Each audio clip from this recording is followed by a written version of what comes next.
bismillaahi raxmaani raxiim kulanti wacan wanaagsan daawadayaal kusoo dhowaada qodobada wararka kuwooda ugu waaweyn aan idin haynana waxaa ka mid ah somalilan oo sii fogaatay iyo waxaa ka socda hargeysa oo fajiciso noqotay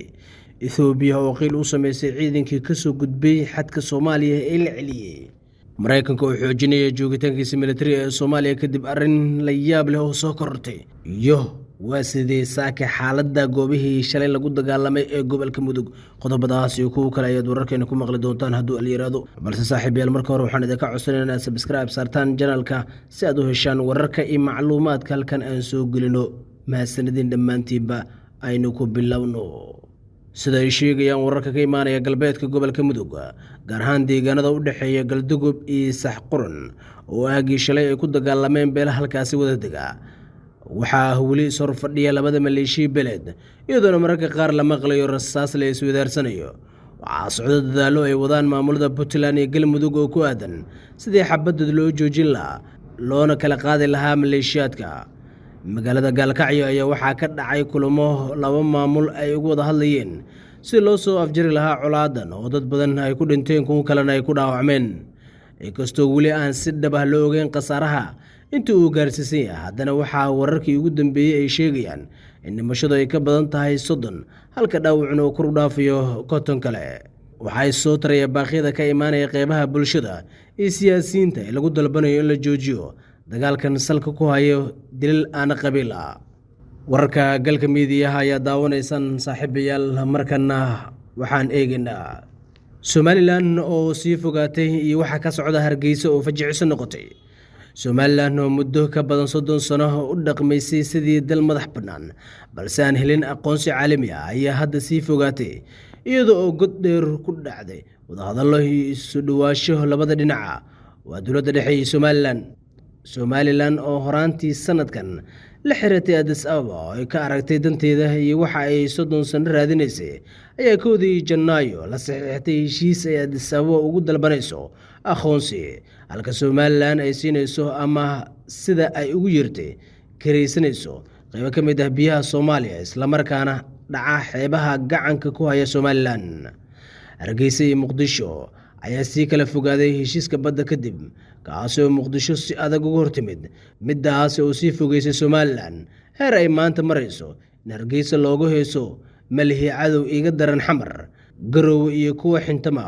waxaa iga xiga amxaar xurmo iyo sharaf igula nool waa waxyaabaha yaabka leh xilligan ka soo yaraya somalilan oo u muuqata mid indhaha iyo caqliga uu tiray qadiyadda gooni-goosadka ayna ka qaalib noqotay caadifadu ayaa xilligan wadda dadaallo ay ethoobiya ugu xodxodanayso inay ku dhawaaqdo aqoonsi si is-afgaradkii Janaayo loogu rogo heshiis rasmi ah ethoobiya oo laftigeeda danaheeda raacanaysa ayaa la filan karaa inay aqoonsi ugu dhawaaqdo somalilan waaba haddii abiy uu ku dhiiran karo inuu ethoobiya u horseedo dagaal diblomaasiyadeed oo caalami ah maadaama ay horey Soomaaliya ugu taageereen mowqifkeeda ay ku ilaalinayso midnimadeeda dalalka ugu waaweyn caalamka ugu horeeyaan Mareykanka waxaa markan sii fogaanaya somalilan iyadoona sidoo kalena muqdisho iyo sidoo kale hargeysa markan ay isku jawaabayaan isla markaana hayso karbaasho ay isaga dhigayaan wararka ayaa dowladda daawanaysaan markan Ethiopia oo qiil u sameysay ciidankii ka soo gudbay xadka Soomaaliya ee la celiyay dowladda Ethiopia ayaa ka jawaabtay eedan ay dhawaan Soomaaliya u gudbisay qaramada midoobay oo ku saabsan ciidamada Ethiopian ay si sharci darro ah ugu talaabeen dhinaca Soomaaliya waxay sidoo kale ka hadashay qorshaha ay ciidamada u joogaan Soomaaliya iyo cidda iska leh go'aanka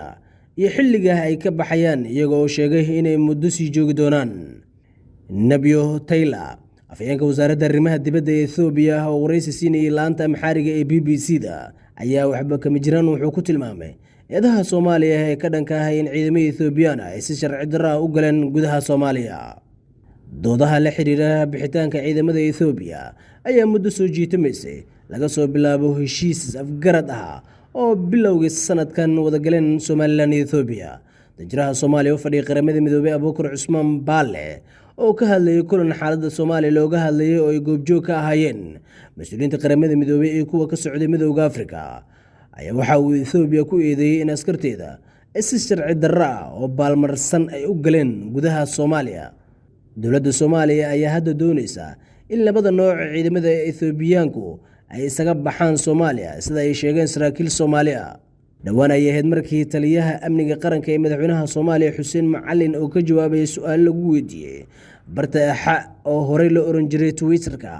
waxa uu sheegay dhammaadka bisha December ay gebi ahaanba ciidamada Ethiopia ka bixi doonaan dalka sabab la xiriira khilaafka labada wadan oo xilligan sii xoogastay. guud ahaan daawadayaal wararkii aad ka daawanayseen galka media wanaagay taas nabadgelyo.